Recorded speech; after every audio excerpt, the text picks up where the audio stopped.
Sous la douceur envoûtante de sa voix et la poésie intemporelle de ses vers, Francis Cabrel a captivé des millions d'âmes, tissant des chansons qui résonnent comme des hymnes à l'amour, à la liberté et à la résistance. Pourtant, derrière cette façade d'artiste adulé se cache une vie marquée par la solitude, des combats intérieurs, et des blessures que même les mélodies les plus tendres n'ont jamais pu guérir. D'un adolescent discret, moqué dans une petite ville du sud-ouest de la France, à une icône du folk rock dont les chansons traversent les générations, le parcours de Francis Cabrel est une fresque d'émotions complexes, mêlant triomphe éclatant et sacrifice silencieux. Il s'est détourné des projecteurs pour protéger ceux qu'il aime, à dissimuler ses cris dans des paroles subtiles et à défier une industrie musicale déterminée à le plier à ses règles. À travers les illusions brisées, un amour indéfectible et des décennies de concessions, il a construit une forteresse autour de son cœur, un cœur qui porte encore les cicatrices d'une existence à la fois magnifique et déchirante. Plongez avec moi dans cette histoire, où la douleur se mêle à la beauté, où la musique devient un refuge, et où un homme ordinaire a façonné une légende extraordinaire. Francis Christian Cabrel voit le jour le 23 novembre 1953 à Agen, une bourgade modeste nichée entre Bordeaux et Toulouse, dans le sud-ouest de la France. Cette région, le Lot-et-Garonne, est un patchwork de champs dorés, de vignobles vallonnés et de villages où le temps semble s'écouler plus lentement. Agen, avec ses ruelles pavées et son marché animé, incarne une France rurale, loin des ambitions clinquantes de la capitale. C'est dans ce décor que Francis grandit, dans un quartier ouvrier où la vie est rythmée par le travail et la solidarité. Ses parents, Louis et Simone Cabrel, sont des descendants d'exilés républicains espagnols ayant fui la dictature de Franco dans les années 1930. Leur histoire est celle de labeur et de résilience.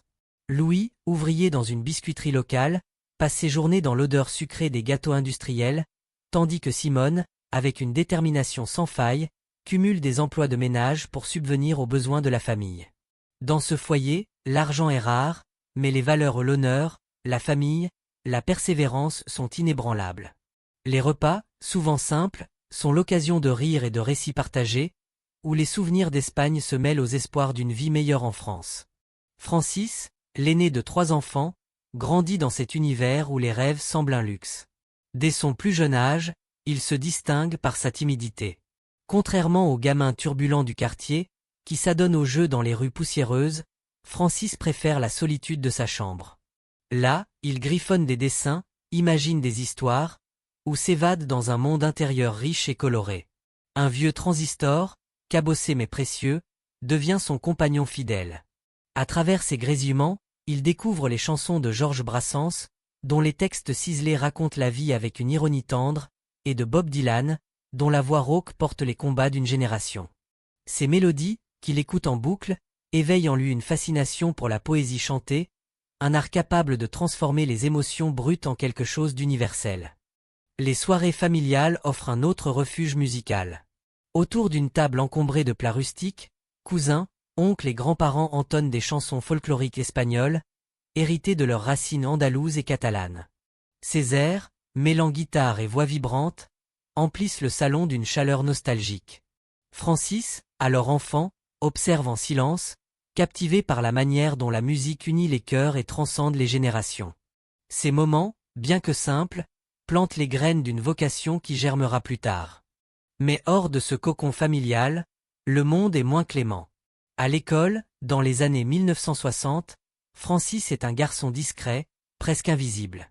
Son léger accent, teinté d'influence espagnole, et son nom inhabituel Cabrel, un patronyme qui trahit ses origines, font de lui une cible facile pour les moqueries. Les autres enfants, cruels dans leur innocence, raillent sa timidité et son allure réservée. Les professeurs, peu patients, le jugent parfois paresseux, incapable de voir la richesse de son monde intérieur. Ces humiliations, bien que banales dans la cour d'école, laissent des traces profondes. Chaque raillerie creuse un peu plus le fossé entre Francis et les autres, renforçant son repli sur soi. Pourtant, c'est dans cette solitude que sa créativité prend racine. Ses blessures deviennent le terreau d'une sensibilité qui donnera naissance à ses chansons. À 13 ans, Francis économise chaque sou pour acheter sa première guitare, un instrument d'occasion aux cordes rouillées et au bois éraflé. Pour lui, cet objet est bien plus qu'un simple outil. C'est une porte vers un autre monde. Enfermé dans sa chambre, il passe des heures à gratter les cordes, ses doigts saignant sur l'acier bon marché. Il imite les techniques de fingerpicking de ses idoles folk, emprunte des disques aux voisins ou fouille les brocantes à la recherche de vinyles usés. Alors que ses camarades rêvent de devenir footballeurs ou mécaniciens, Francis se perd dans les accords, construisant un langage musical qui exprime ce qu'il ne peut dire à voix haute. À 15 ans, il compose sa première chanson, une ballade maladroite inspirée par les peines de cœur d'un ami. Les paroles sont simples, presque naïves, mais elles allument en lui une flamme qui ne s'éteindra jamais. Au début des années 1970, alors qu'il n'est qu'un adolescent, Francis commence à se produire dans des concours musicaux locaux. À Agen, la scène musicale est dominée par des artistes établis, qui regardent avec dédain ce jeune campagnard à l'accent prononcé. On se moque de ses origines modestes, de sa voix encore brute, de son style ancré dans un folk jugé démodé par les standards parisiens. Ses rejets, loin de l'abattre, attisent sa détermination. Francis se plonge dans une écoute obsessionnelle de disques importés, découvrant le blues rugueux de Muddy Waters et les complaintes poignantes de Robert Johnson.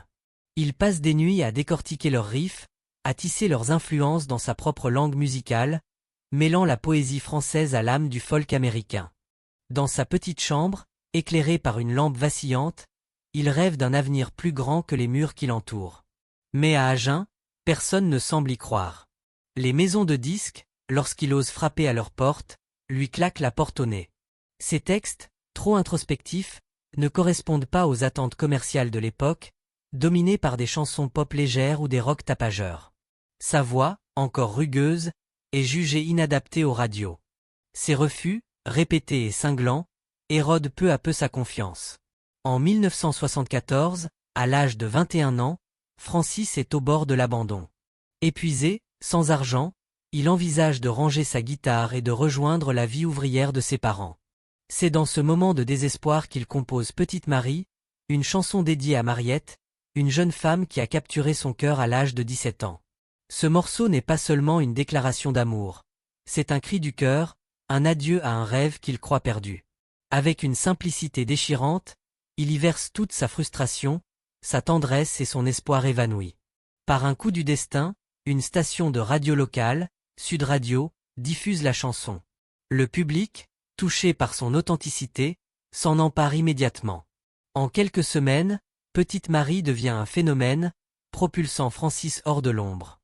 Mais le succès naissant est une lame à double tranchant. En 1977, lors d'un showcase à Paris, Francis, encore novice sur les grandes scènes, connaît un échec cuisant. Sa prestation, maladroite face à un public exigeant, le laisse humilié. Convaincu que la musique n'est pas faite pour lui, il fait ses valises, prêt à retourner à Agen pour de bon. Pourtant, le destin joue une dernière carte.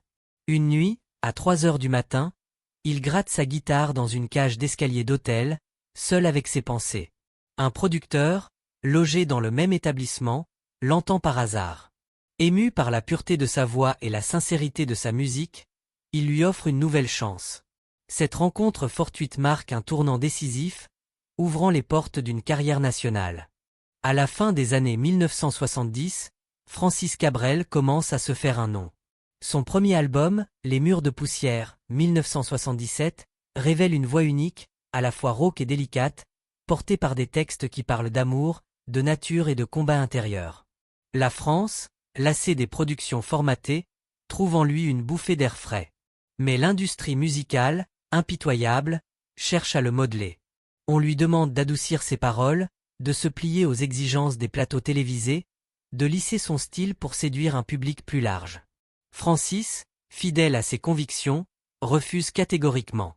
En 1980, lors d'une émission télévisée nationale, il claque la porte du plateau, indigné par l'obligation de chanter en playback, une pratique qu'il juge contraire à l'essence de son article. Une autre fois, il s'oppose violemment à un producteur influent qui veut réécrire ses textes pour les rendre plus commerciaux.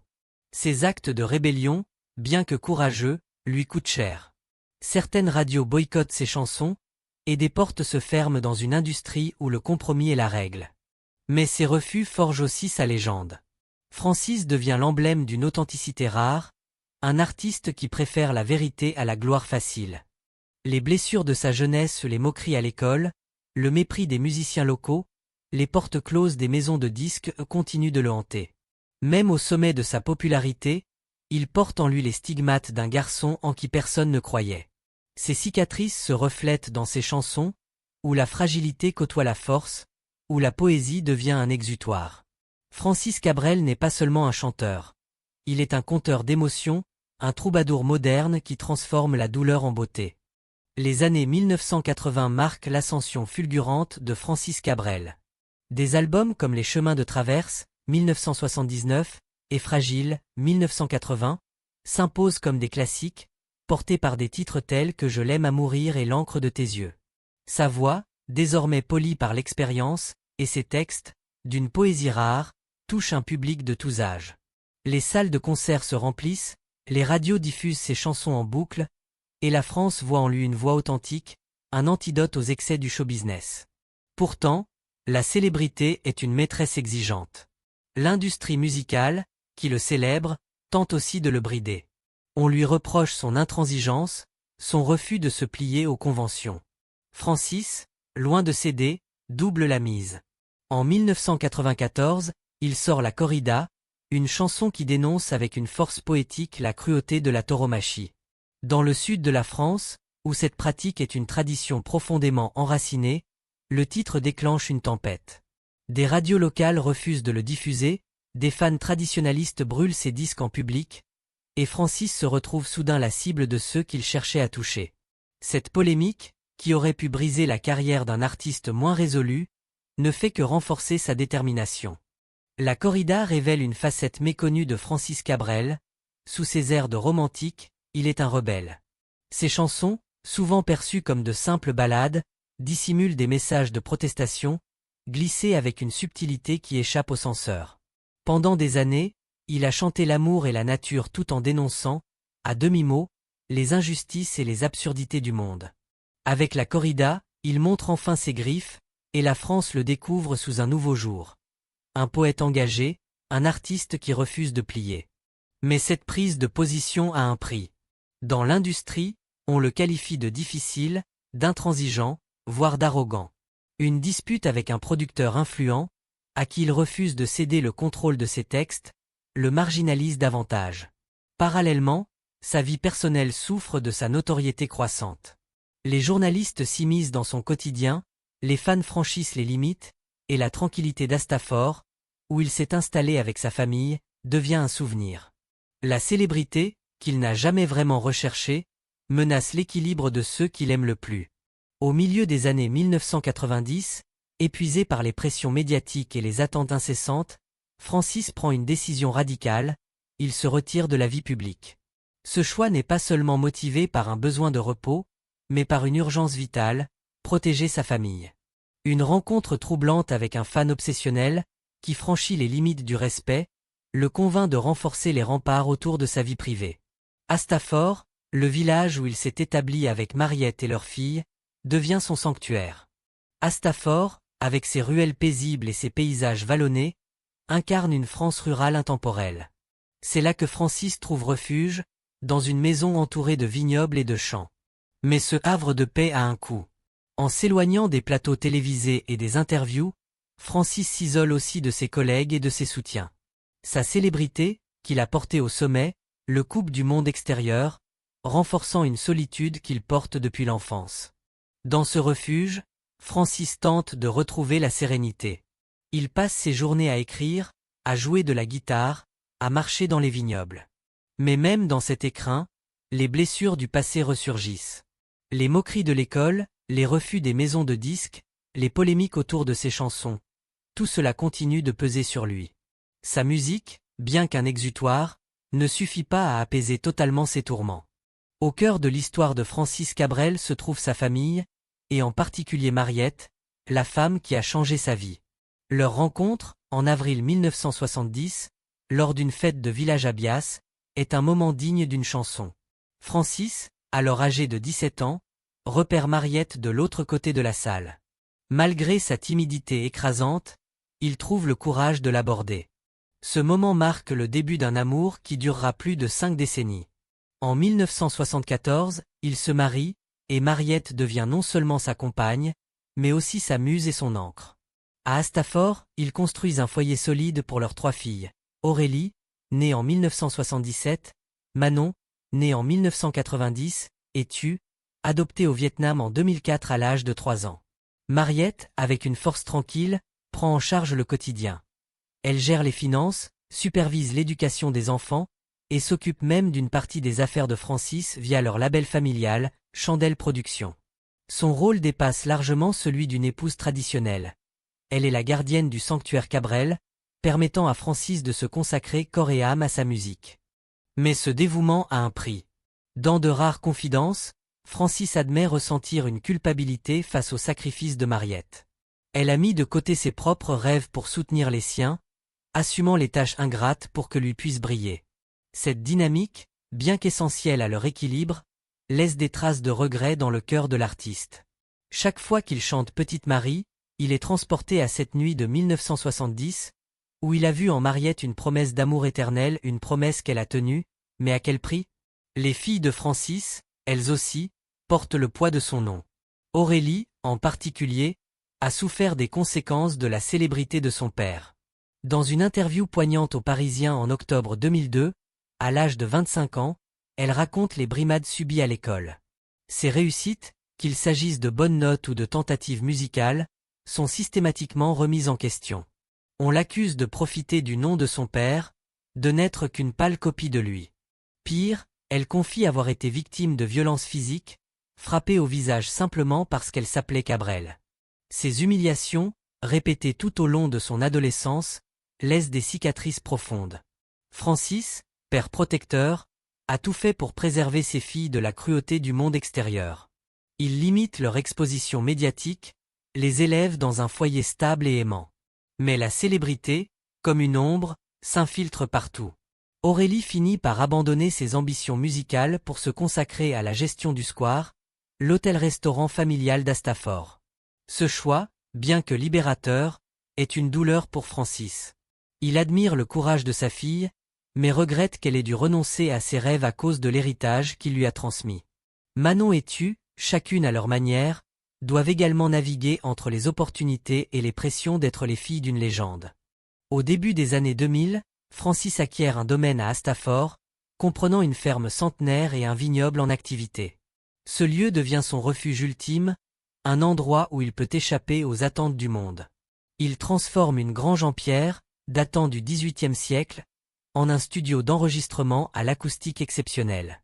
Baptisé le « studio éphémère », en raison de ses cloisons amovibles, cet espace devient le cœur de sa création. C'est là qu'il enregistre des albums comme Les Bodegas, 2004, Des Roses et des Orties, 2008, et À l'Aube revenant, 2020, des œuvres qui allient poésie, engagement et introspection. Le vignoble, géré avec son frère Philippe, produit environ 40 000 bouteilles de vin bio par an sous le nom de Le Bro. Cette activité, ancrée dans la terre et les saisons, reflète les thèmes chers à Francis: la nature, le temps qui passe, la simplicité. Ses chansons, comme Octobre ou l'automne, célèbrent ses rythmes naturels, et les vendanges lui offrent un réconfort face au tumulte de la vie publique. Pourtant, même ce havre a ses ombres. Les longues heures passées à travailler la vigne ravivent des douleurs dorsales, un rappel cruel que le temps n'épargne personne, pas même un troubadour. En 2018, Francis repart en tournée avec le Troubadour Tour, retrouvant son public dans des festivals estivaux. Sur scène, il est lumineux, porté par l'amour de ses fans. Mais à chaque retour à Astafort, il cherche le silence, fuyant les foules et les interviews. La perte de son ami proche, Roger Louret, metteur en scène emporté par une maladie foudroyante en janvier 2023, accentue son repli. Francis, malgré son sourire sur scène, s'isole de plus en plus, ne faisant confiance qu'à un cercle restreint de proches. Au cœur de la légende de Francis Cabrel se trouve Mariette, sa compagne depuis plus de 50 ans. Leur histoire commence en 1970, lors d'une fête de village à Bias. Francis, alors adolescent, repère Mariette dans la foule. Malgré sa timidité, il trouve le courage de l'aborder, un moment qui scelle leur destin. En 1974, il se marie, et Mariette devient le pilier de sa vie. Des chansons comme Je l'aime à mourir et L'encre de tes yeux témoignent de cet amour indéfectible, un lien que ni les rumeurs, ni les scandales, ni les épreuves n'ont jamais brisé. Mariette est bien plus qu'une muse. À Astafort, elle gère le foyer avec une force tranquille, assumant les tâches quotidiennes pour que Francis puisse se consacrer à sa musique. Elle supervise les finances, l'éducation des enfants, et même une partie des affaires de leur label, Chandelle Productions. Mais ce rôle, bien que vital, a un coût. Francis, dans de rares moments de sincérité, confie sa culpabilité face au sacrifice de Mariette. Elle a renoncé à ses propres ambitions pour lui permettre de réaliser les siennes, un constat qui le hante encore. Leurs filles, Aurélie, Manon et Tu, ont grandi dans l'ombre de cette légende. Bénéficiant de la célébrité de leur père, elles en ont aussi porté les blessures. Aurélie, en particulier, a payé un prix élevé, confrontée à la jalousie et au jugement. Manon et Tu, chacune à leur manière, ont dû trouver leur place dans un monde où le nom de Cabrel ouvre des portes, mais érige aussi des barrières invisibles. Francis, désormais septuagénaire, contemple sa famille avec un mélange de fierté et de tristesse. Ses chansons, qui célèbrent l'amour et la résilience, ont inspiré des millions de personnes, mais elles n'ont pas pu protéger ses proches des cruautés du monde. L'histoire de Francis Cabrel est celle d'un homme qui a transformé ses blessures en articles. De sa jeunesse marquée par l'exclusion à sa résistance face à une industrie oppressante, en passant par les sacrifices de sa famille, il a payé le prix de son authenticité. Astafort, son refuge, est à la fois un havre et une prison, où il protège son cœur des assauts du monde. Ses chansons, empreintes de poésie et de vérité, ont touché des générations, mais elles portent aussi les échos de ses luttes. Aujourd'hui, Francis continue d'écrire et de chanter, mais ses mélodies sont teintées d'une mélancolie silencieuse. Chaque note est un rappel de ce qu'il a gagné un héritage musical immortel, et de ce qu'il a perdu une part de sa paix intérieure et de celle de sa famille. La légende de Francis Cabrel est celle d'un troubadour qui a offert au monde des chansons d'amour tout en portant, en silence, les cicatrices d'une vie dévouée à sa passion. Quelle chanson de Francis Cabrel vous a le plus marqué? Partagez votre histoire dans les commentaires, et n'oubliez pas d'aimer et de vous abonner pour découvrir d'autres récits sur les âmes qui ont façonné notre monde.